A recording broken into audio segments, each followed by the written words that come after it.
Testamento. Ustedes pueden ver aquí en la transparencia, empezamos desde Génesis y ahora estamos aquí en Job, y Job es el libro número 18. De tal manera que pues estamos llegando a un libro más, y fíjense bien cómo a través del tiempo se puede ir estudiando paso a paso la palabra del Señor y llegamos a este libro. Pero con el libro de Job estamos entrando a una sección muy especial del Antiguo Testamento, ¿sí? Vamos a ver esto. Y la clasificación de los libros del Antiguo Testamento son los libros de la ley, que son 5, y esos libros de la ley son Génesis, a ver, repitan conmigo, Génesis, Éxodo, Levítico, Números y Deuteronomio. No olvidemos acerca de esos libros. Entonces son 5 libros de la ley. Después de la ley, en la forma como van los libros en nuestras Biblias, después continúan los libros históricos. Los libros históricos empiezan con el libro de Josué y terminan con el libro de Esther, y son 12 libros, ¿sí? Acuérdense ustedes de Josué, Jueces, Ruth, y luego que continúan, Primera y Segunda de Samuel, Primera y Segunda de Reyes, Primera y Segunda de Crónicas, Esdras, Nehemías y Esther. Son 12 libros. Y terminando los históricos, que ya los vimos, pues ahora llega una nueva sección, y esa sección son los poéticos. Y hay 5 libros poéticos en el Antiguo Testamento. ¿Cuáles son? Pues empezamos con Job. Después de ¿qué sigue? Salmos, Proverbios, Eclesiastés y Cantares. Entonces aparecen esos 5 poéticos, y terminando con el libro de Cantares se inicia pues una sección muy grandiosa de la palabra de Dios, como todos los libros de la Biblia, que es la sección profética, empezando con los libros de los profetas mayores, que son 5, y luego los profetas menores, que son 12. Entonces, si usted puede recordar la manera como aparecen los libros en el Antiguo Testamento, vea que son 5 de la ley, 12 de los históricos, 5 poéticos, 5 de mayores y 5 de los profetas menores. 5, 12, 5, 5, 12, como si fuera número telefónico, ¿verdad? 5, 12, 5, 5 y 12. 5 de la ley, 12 históricos, 5 poéticos, 5 de profetas mayores y 12 de los profetas menores. Esa es una manera muy sencilla de aprenderse la clasificación y la cantidad de los libros pues, del Antiguo Testamento. Bien, entonces ahora los libros poéticos también se les llaman libros sapiensales, porque tienen que ver con la sabiduría, tienen que ver con cosas de cómo comportarse ante Dios, cómo comportarse ante la gente, del hombre sabio, del temor que se debe de tener hacia Dios, y etc. Entonces estos libros son fabulosos. Bien, ¿cuáles son? Bueno, ya los mencionamos, ahí está. El libro de Job aparece el número, es el número 18 en el Antiguo Testamento. El de los Salmos es el número 19, el de Proverbios es el número 20, Eclesiastés 21 y Cantares 22. Entonces, ¿hasta dónde vamos a avanzar este año? No lo sabemos, pero de seguro que vamos a estudiar cosas muy grandiosas de los libros poéticos. Y fíjense, hermanos, cuando entremos a la sección de los salmos de veras son riquísimos, y es una cosa muy tremenda porque son 150 salmos. Así es que, pues hay tanta enseñanza ahí. Bien, vamos ahora aquí. Bien, ¿cómo está la estructura del libro de Job? El libro de Job tiene una cosa muy interesante. Les invito por favor a abrir sus Biblias en el capítulo 1 de Job, para que vean ustedes que existe aquí una situación muy especial. El capítulo 1 y el capítulo 2, vean ustedes cómo aparecen en nuestras Biblias. Aquí en nuestras Biblias aparecen como una forma narrativa.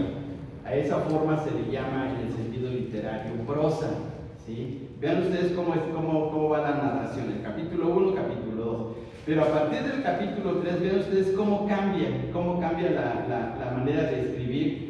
Y aquí, a partir del capítulo 3, se inicia la sección poética. Y todo esto va a seguir desde el capítulo 3 hasta el capítulo 42. Ahora, por favor, vayamos hasta el capítulo 42. Y esta sección poética va a terminar en el versículo 7. Fíjense bien, hermanos, ahí en sus versículo 6.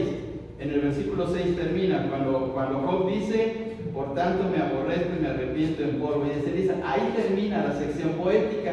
Y luego a partir del versículo 7 del capítulo 42 hasta el 17, otra vez vuelve a tomar la forma narrativa, que vuelvo a repetir, eso en forma literaria se le llama prosa. Entonces el libro de Job comienza siendo escrito en prosa, luego continúa en forma poética y termina en prosa.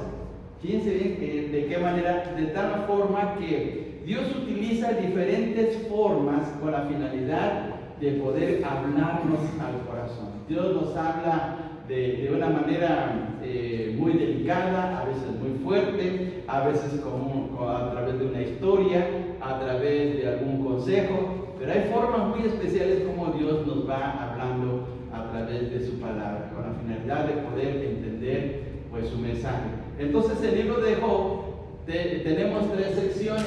Primeramente los capítulos que van del 1 al 3, en donde vamos a ver una situación espiritual que Job no conoce y que va a sufrir a causa de esta situación, porque Satanás va a cuestionar a Dios.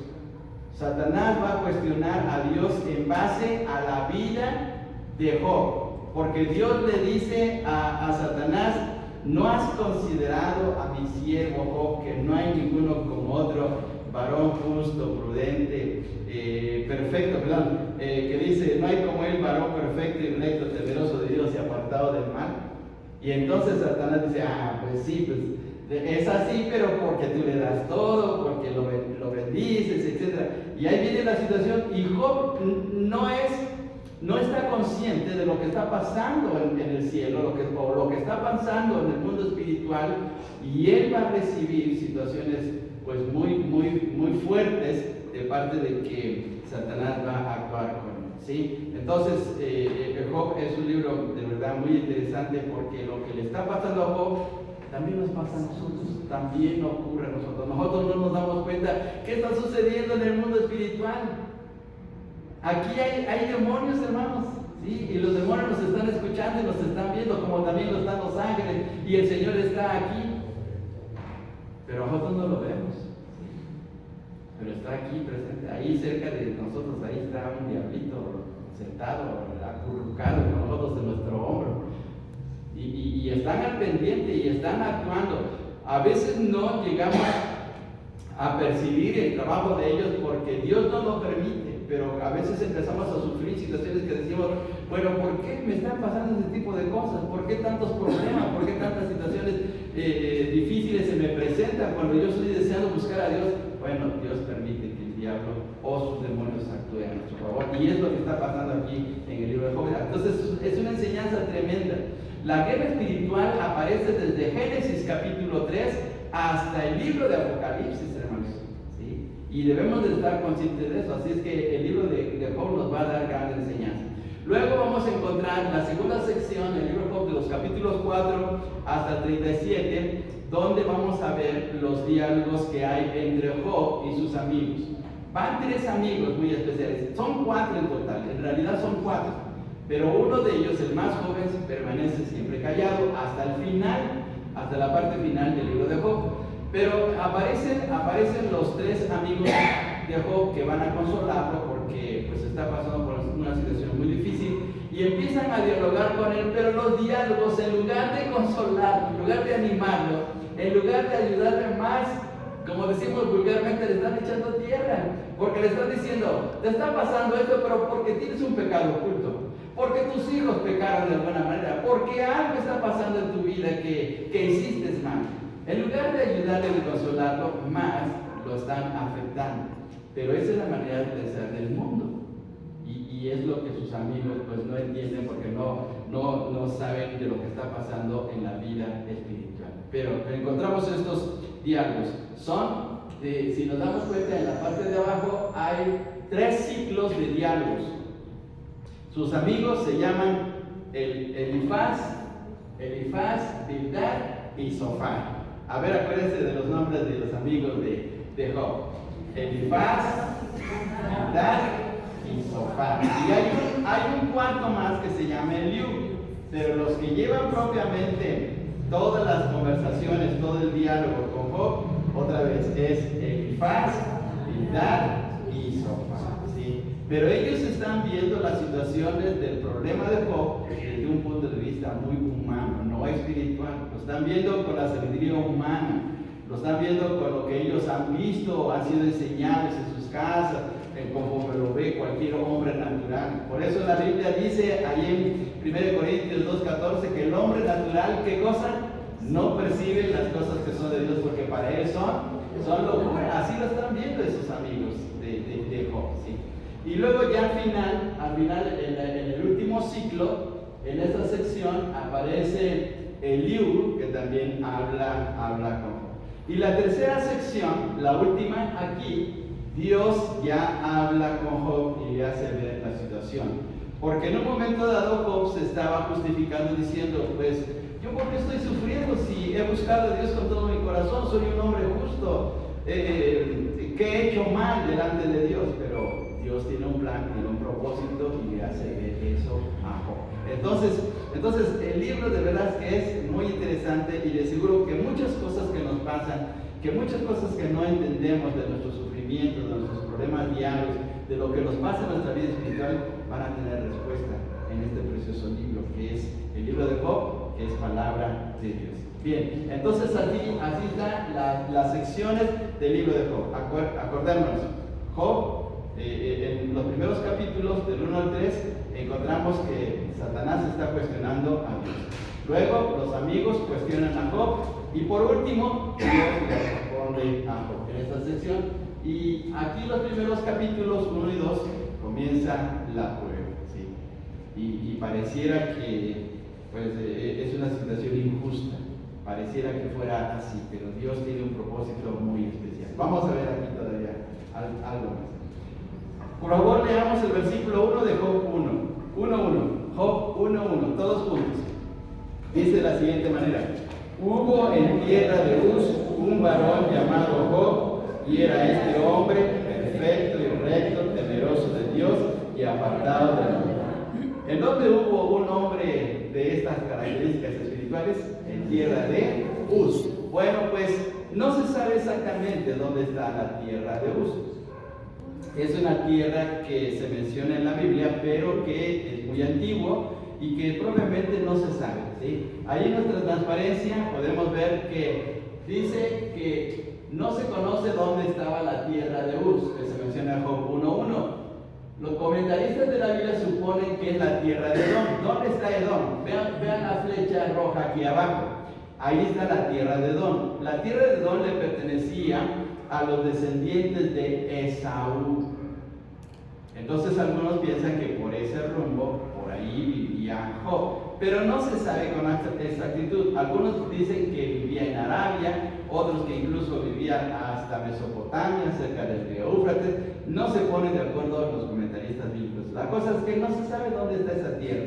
Lo cierto es que sí es un personaje real, y ahí vivía en esta región. Bien, vamos a una cosa más todavía. Vamos a ver algunas observaciones. Tampoco se ponen de acuerdo con el significado del nombre de Job. ¿Qué significa Job? Bueno, tiene diferentes significados. Algunos dicen que es el que se arrepiente, el que es el perseguido. Y hay un estudioso de la Biblia, se llama Eduardo Young, y él dice que más bien el nombre de Job significa lobo. Pues él lo dice de esa manera. Dice que esa palabra proviene de una lengua muy antigua, la lengua caldea, y que significaba eso. Lo cierto es que también, aún en el mismo nombre de Job, no hay pues una postura correcta de qué significa. En la Biblia de John MacArthur significa el perseguido, ¿sí? Y puede ser que sí, porque tiene que ver con el tema de que fue perseguido por el diablo y fue pues asolado de una manera muy tremenda. Bien, el nombre de Job, según la Biblia de MacArthur, el perseguido. El libro de Job fue escrito, como ya lo vimos, en el prólogo fue escrito en prosa, después vienen los diálogos en forma poética, y la parte final, que va del versículo 7 hasta el 17 de Job, del capítulo 42, encontramos otra vez la prosa. 3. El libro está situado en la época patriarcal. Ahorita vamos a ver un poco más acerca de eso.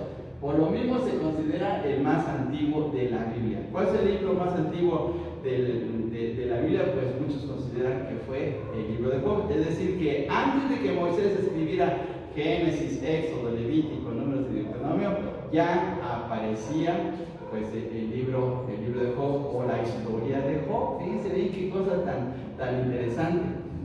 Número 4, se desconoce quién es el escritor del libro de Job.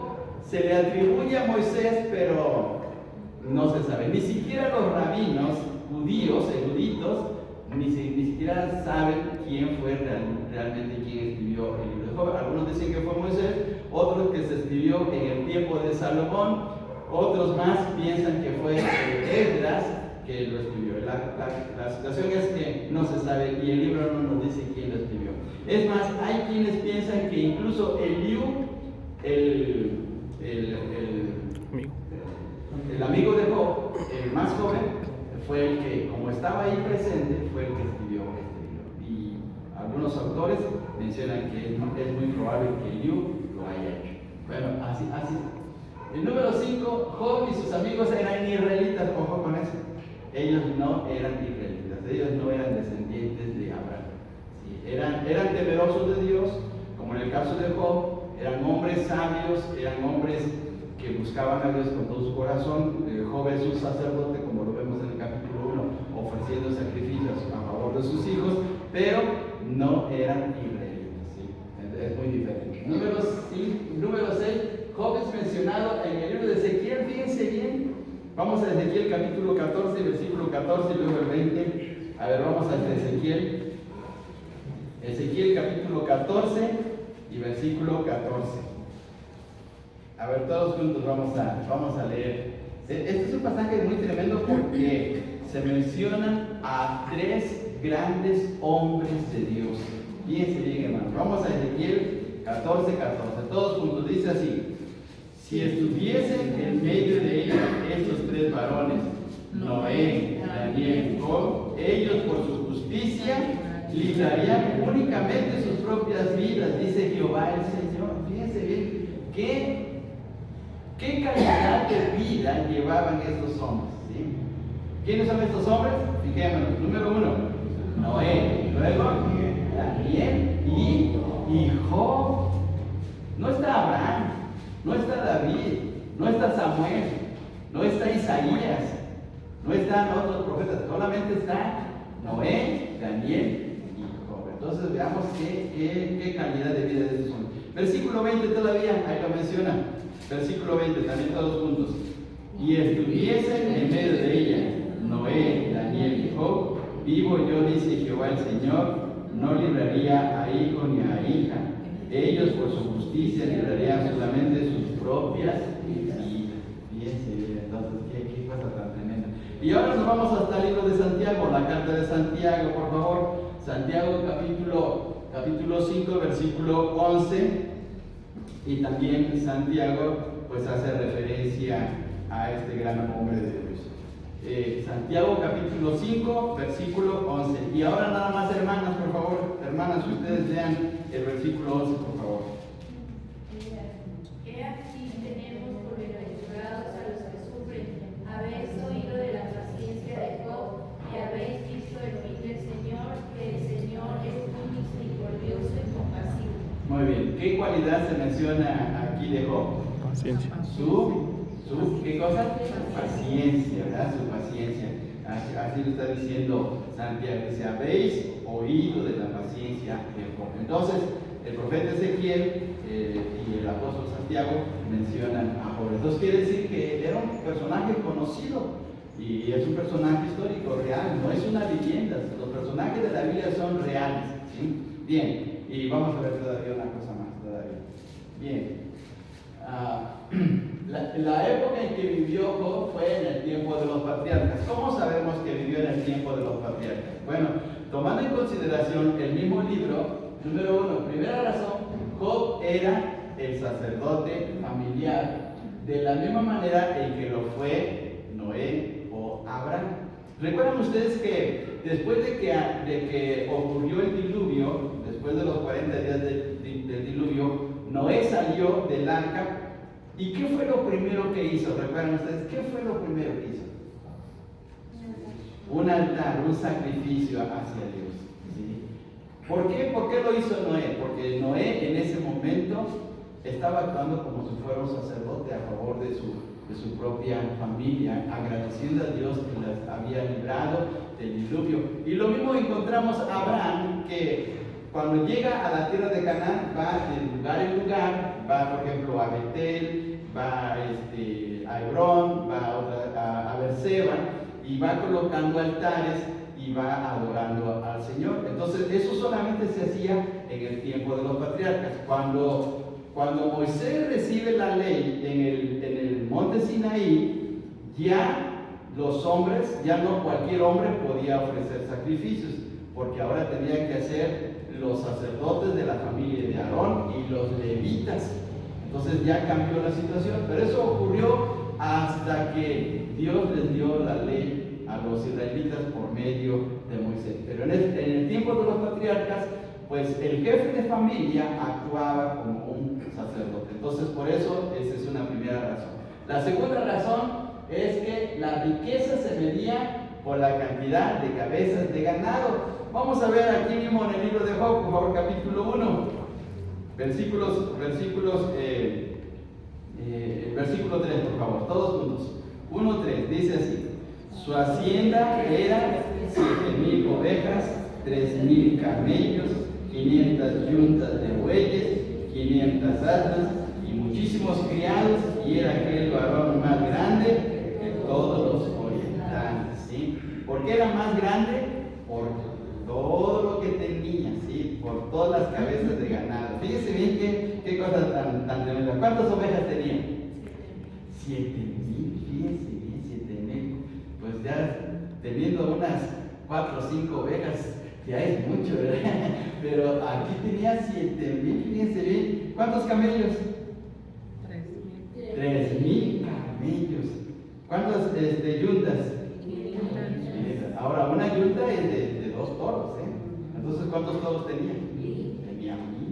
Fíjense, tener 1,000 toros, no, pues no es cualquier cosa. Y también 500 asnas, etc. Entonces, en la época patriarcal, pues se medía la riqueza por la cantidad de ganado. Por favor, vayamos hasta el libro de Génesis. Vamos a ver un ejemplo más. Vamos al capítulo 13 del libro de Génesis, por favor. Génesis capítulo 13.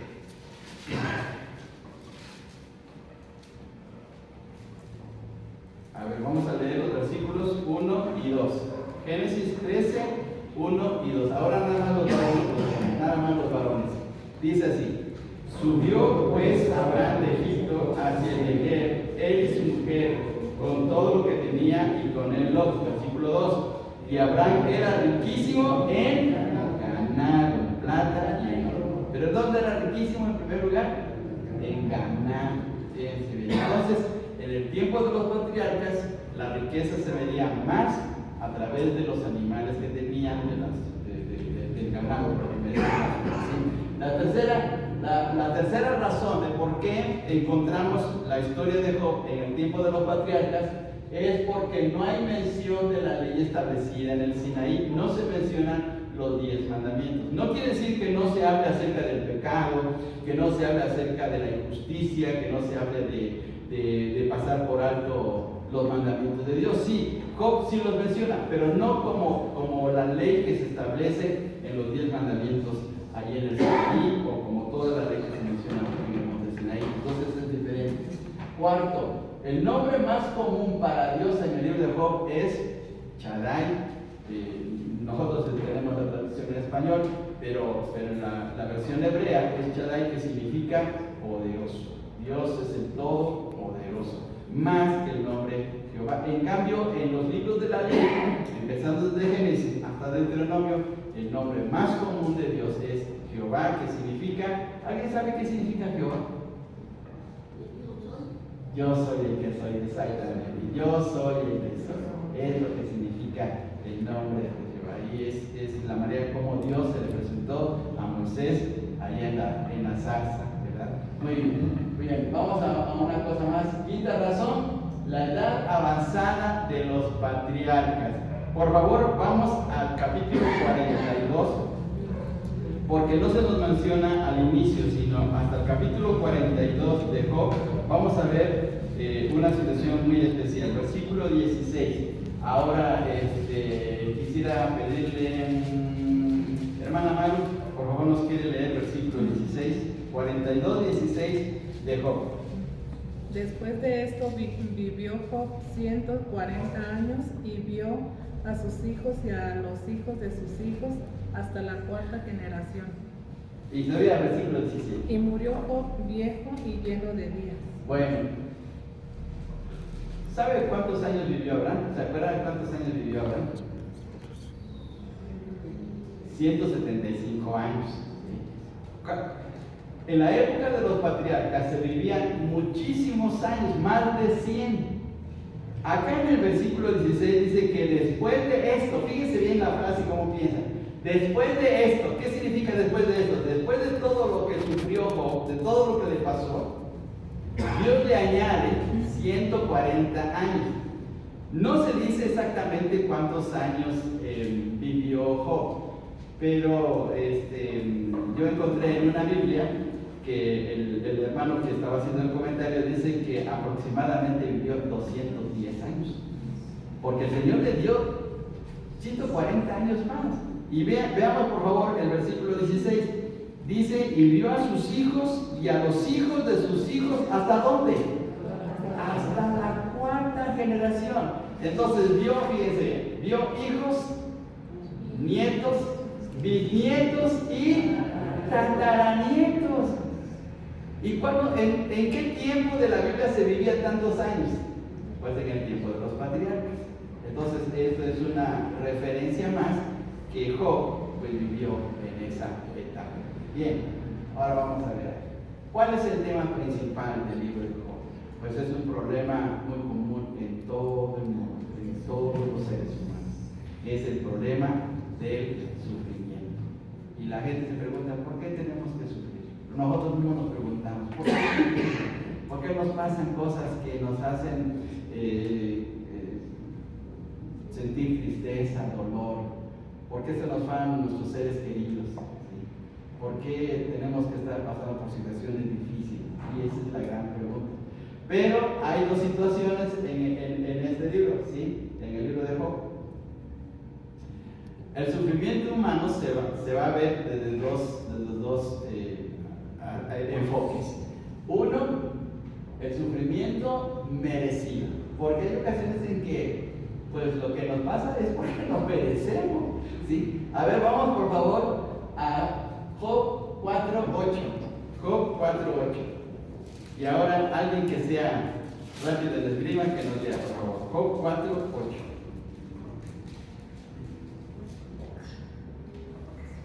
Como yo he visto lo que era iniquidad y siempre la injuria la ciega. Muy bien. ¿A qué se les parece este versículo? ¿A qué se les parece este versículo? Fíjense bien otra vez. Decir, como yo he visto, los que harán iniquidad y siembran injuria, la ciegan. ¿A qué texto del Nuevo Testamento se les parece? Sí, ahí en Gálatas capítulo 6, ¿verdad? Todo lo que el hombre sembrare, eso también se gana, ¿verdad? Así lo dice el apóstol Pablo en la carta a los Gálatas en el capítulo 6. Y entonces, ¿qué está diciendo aquí Elifaz? Porque si ustedes quieren ver el versículo 1, está hablando Elifaz. ¿Qué dice Elifaz? Bueno, tú estás sufriendo porque pecaste, porque hiciste algo mal, que no lo quieres decir, pero ahí lo tienes oculto, y por eso estás sufriendo. Entonces, un concepto es que sufrimos a causa del pecado que cometemos, pero también hay otra situación, no siempre es así. Por ejemplo, ¿el Señor Jesús sufrió o no sufrió? Sí. Ahora, ¿qué pecado cometió el Señor Jesús? Ni uno solo. A ver, por favor, vayamos a la carta a los Hebreos, capítulo 4, por favor. Vayamos a la carta a los Hebreos, capítulo 4. Y leamos, por favor, el versículo 15. A ver, lo leemos todos juntos. Hebreos 4:15. Dice de la siguiente manera la palabra del Señor, todos juntos. Porque no tenemos un sumo sacerdote que no pueda compadecerse de nuestras debilidades, sino uno que fue tentado en todo, según nuestra semejanza, pero sin pecado. Ahora, el Señor Jesús no cometió ni un pecado. Y es más, el mismo Señor Jesús retó a los judíos, a los fariseos, diciendo, pues, ¿de qué pecado he cometido? Acúsenme. Sin embargo, él sufrió. Entonces, el sufrimiento puede ser en dos enfoques. Uno, porque lo merecemos, porque hemos fallado a Dios, porque hemos caído en algún pecado, pero también puede ser inmerecido. Puede ser a causa de una prueba, de algo que Dios quiere hacer en nuestras vidas. Y es lo que estaba pasando con Job, pero Job no lo sabía, no lo entendía. Nosotros tenemos la gran bendición de que la Biblia está en nuestras manos, el mensaje de Dios está en nuestras manos y podemos entender que a veces las situaciones que nos pasan es porque Dios quiere hacer algo grande en nuestras vidas. Pero Job no tenía Biblia. Job no sabía lo que le estaba pasando. Y por eso en un momento dado, pues él se desesperaba y decía, ¿por qué me pasa esto a mí? Si estoy deseando buscar a Dios y amo a Dios y le estoy sirviendo, ¿y por qué me están pasando este tipo de cosas? Por favor, vayamos a Job 16:12. Vamos ahora a este pasaje, 16:12.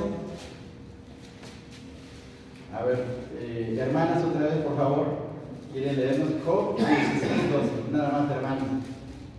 Próspero estaba y me desmenuzó, me arrebató por la cerviz, me despedazó y me puso por blanco su pecho. Fíjense bien lo que está diciendo aquí Job. Próspero estaba. Fíjense bien lo que dice Job.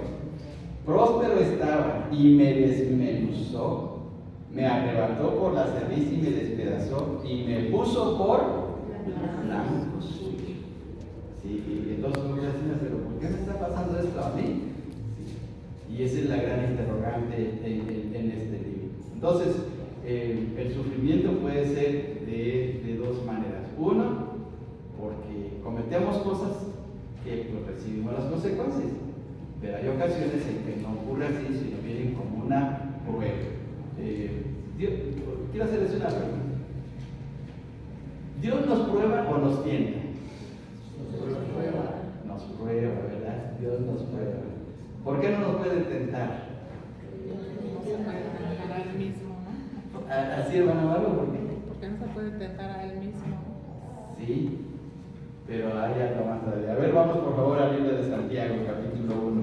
Vamos a la carta de Santiago. Vamos a ver por qué Dios no nos tienta. Hay que tener mucho cuidado con esta expresión. Dios sí nos prueba, pero no nos tienta, ¿sí? Vamos al versículo 13. Al versículo 13 y el 14. A ver, todos juntos. Dice así. Cuando alguno es tentado, no diga que es tentado de parte de Dios, porque Dios no puede ser tentado por el mal, ni él tienta a nadie, sino que cada uno es tentado cuando de su propia concupiscencia es atraído y seducido. Entonces Dios no nos tienta, porque la tentación es para llevarnos al mal, al pecado, alejarnos de Dios. Dios no puede contradecirse ante eso, pero Dios sí nos prueba. ¿Sí? Por favor, vayamos a Génesis 22:1. Génesis 22:1. Ahora vamos a este pasaje. Génesis 22:1.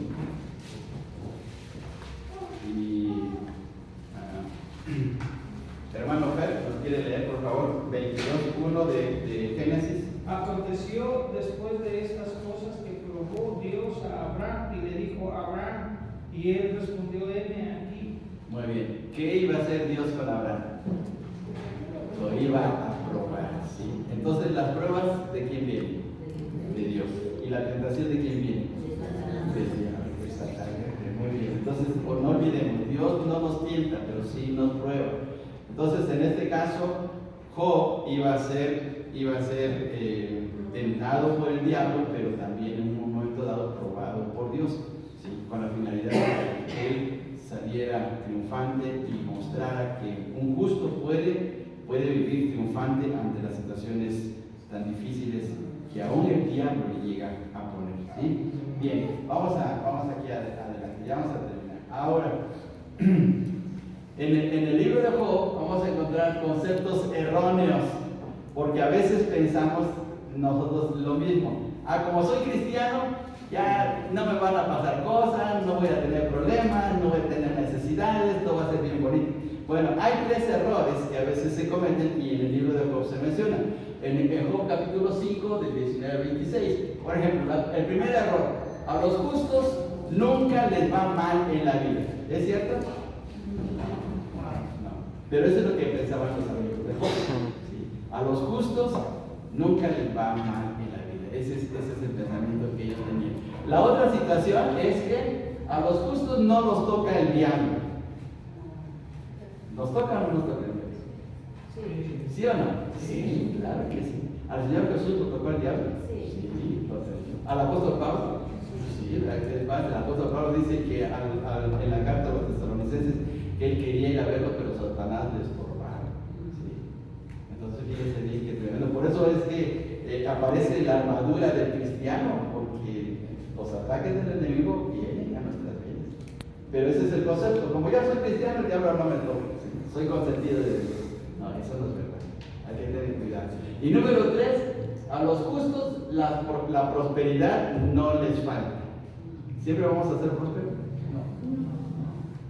A veces vamos a pasar por necesidades difíciles. Y Dios a veces va a permitir que haya abundancia y a veces no. Por eso Pablo decía: sé vivir en abundancia y sé vivir en pobreza. ¿Sí? Pero debemos estar contentos, decía Pablo. Debemos estar en contentamiento, decía el apóstol Pablo. ¿Sí? Recordemos la famosa historia de José en Egipto. Hubo 7 años de abundancia y también hubo 7 años pues, de escasez. Y a veces nos pasa lo mismo en nuestra vida. Entonces, a los justos también a veces nos falta y pasamos por necesidades. Pero lo que sí es que tenemos una promesa del Señor que, como dice el Salmo 22, no he visto justo desamparado, ni que su descendencia mendigue pan. Porque de alguna manera Dios va a proveer y Dios nos va a sostener. Así es que debemos darle gracias a nuestro Dios. ¿Sí? Entonces vemos estos errores que a veces se cometen en la vida. Bien, ya casi vamos a terminar. El propósito del libro. El propósito del libro es: el libro de Job trata del misterio del sufrimiento inmerecido.